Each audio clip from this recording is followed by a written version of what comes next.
وای په پیغلو نجونو کې چې څومره حیا وي، رسول الله صلی الله علیه وسلم تر دې هم ډیر حیاناک او کومه میرمن چې څومره ډیر حیاناک وي دومره الله ته محبوب وي. نبی کریم صلی الله علیه وسلم ورته فرمایلی وای زه له هغه چا څخه څنګه حیا ونه کړم چې فرشتي هم له هغه څخه حیا کوي، نو ستا وجدان اجازه درکوله هغه کار ته مې وړاندې کېږي. تر ټولو لوړه مرتبه حیا هغه له خپل رب څخه حیا ده.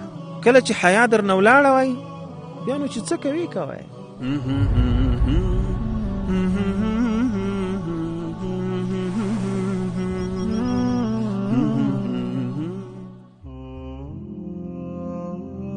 بسم الله الرحمن الرحیم، الحمد لله والصلاة والسلام على رسول الله.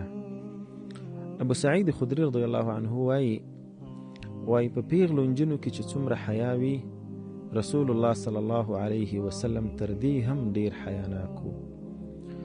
او کله چې به یوه خبره په طبیعت برابر نه وه نو موږ به یې اثرات په مبارک مخ کې له ورایه لیدل، رنګ به یې تغییر وکړ، خو د حیا له امله به یې څه نه ویل کله نا کله.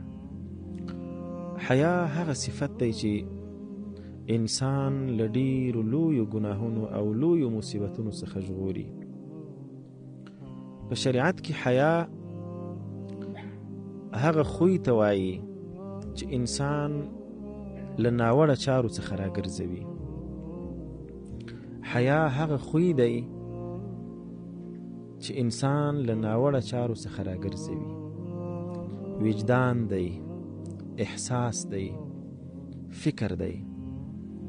تا له دننه څخه نه پرېږدي چې یو کار وکړي، هغه کار چې د هغه کار له امله په تا باندې خلک نیوکه کوي، هغه کار چې د هغه کار له امله ستا رب له تا څخه ناراضه کیږي.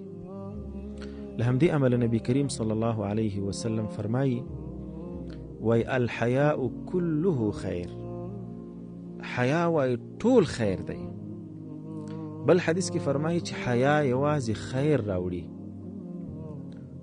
او بل حدیث کې وایي چې الحیاء من الایمان والایمان فی الجنه، وای حیا د ایمان یو برخه ده او ایمان په جنت کې دی. حیا هغه لوی صفت دی چې نبی کریم صلی الله علیه وسلم د هغې ډیر قدر کړی دی. یو ځل نبی کریم صلی الله علیه وسلم فداه ابي و امي په کوټه کې ناست دی او مبارکه پښه یو څه راښکاره سوې ده، یو اندازه یې د لنګ راپورته سوی دی. ابو بکر صدیق رضی الله عنه راننوت، نبی کریم صلی الله علیه وسلم عادي ناستو. عمر فاروق رضی الله عنه راننوت، نبی کریم صلی الله علیه وسلم عادي ناستو. لږ وروسته عثمان ابن عفان رضی الله عنه راننوت، چې هغه راننوت نبی کریم صلی الله علیه وسلم ځان سره راټول کړ. حضرت عایشه رضی الله عنها وروسته پوښتنه ترې وکړه یا رسول الله څه وجه وه چې ابوبکر رضی الله عنه راننوت ته عادي ناست وي، بیا ورپسې عمر رضی الله عنه راننوت ته عادي ناست وي، لیکن عثمان رضی الله عنه چې راننوت تا خپل ځان پټ کړ ډیر. نبی کریم صلی الله علیه وسلم ورته فرمایل وای زه له هغه چا څخه څنګه حیا ونه کړم چې فرشتي هم له هغه څخه حیا کوي. واصدقهم حیاء عثمان، رښتونی حیاناک، با حیا انسان، با درک انسان، با فکر انسان. عثمان رضی الله عنه حیا په ټولو صحابو کې تر ټولو لوړه حیا وه. حیا هغه ډال دی چې انسان ګناهونو ته نه پرېږدي. حیا هغه ډال دی چې له انسان څخه مصیبتونه ژغوري. حیا ډیر لوی صفت دی دوستان. په ځانګړې توګه په میرمنو کې حیا ډیر لوی صفت دی. میرمنې ټول حیا ده، او کومه میرمن چې څومره ډیره حیاناکه وي دومره الله ته محبوبه وي دومره په خپل خاوند ګرانه وي او همدومره د دې شایست محفوظ وي. حیا په ښځینه‌و کې حسن دی. ځکه علما فرمایي چې لکه څنګه چې د ونې غذا اوبه دي، د مخ د حفاظت غذا ظاهري و باطني، دا حیا ده. ځکه چې اوسني اطبا وایي کومه میرمن چې مخ لوڅ ساتي، په دې باندې د نارینه‌و نظرونه لګیږي. نظر ورځي د دې په مخ. دا نظر په خپله یو شی دی چې په لاس نه محسوس کیږي، خو په خپله یو مؤثر شی دی. کوم نظر سره چې غیر مشروع خواهشات مکس وي او هغه د یوې پردۍ میرمنې په مخ باندې ولګیږي، د هغې په مخ کې چې کوم هغه معنوي نور دی هغه له منځه وړي. له همدې امله علما فرمایي چې حیا د میرمنو حسن زیاتوي. بل علما وایي ته چې یوه ګناه کوي نو ته به له دوو حالتونو څخه خالی نه وي. یا به دې باور دا وي چې زه دا کومه ګناه کوم الله تعالی ما نه ویني، نو که دا باور دی نو خو کافر سوی، له اسلام واوښتې، له اسلام ووتې. ځکه تا عقیده دا ولرله چې الله تعالی ما نه ویني، او دا د کفر عقیده ده.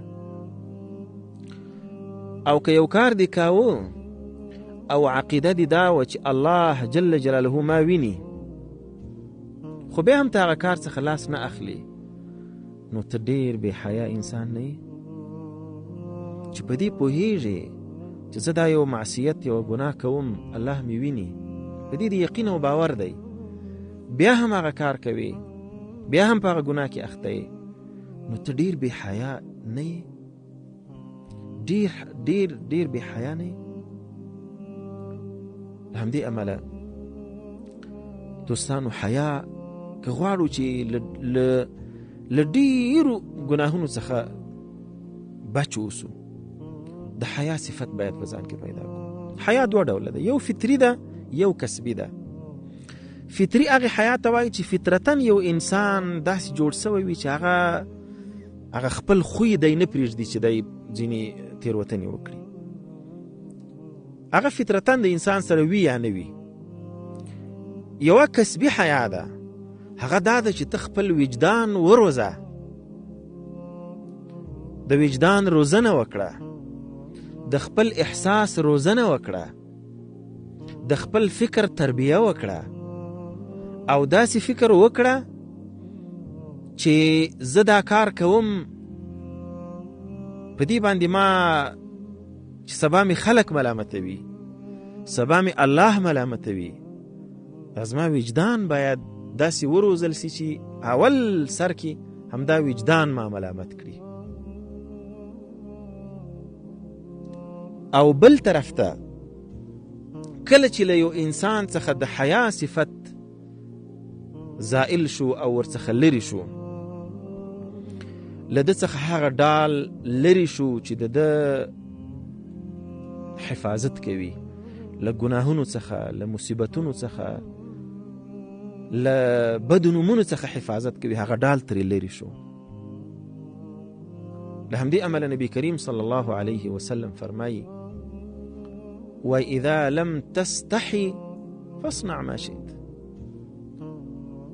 یا په بل عبارت کې دی چې اذا فاتك الحياء فافعل ما شئت.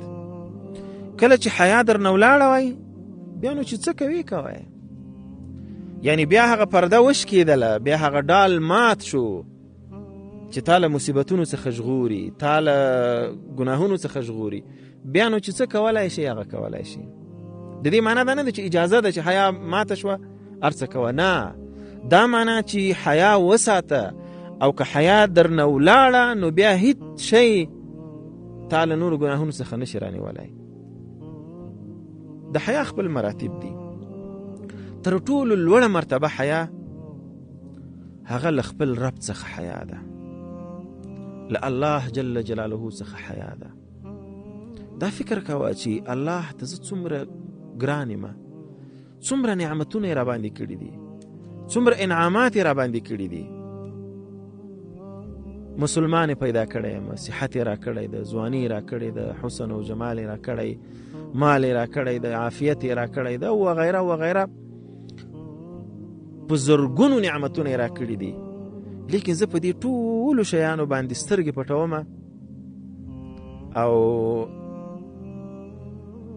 بیا هغه څه کوم چې همدا رب راته وایي چې دا مه کوه.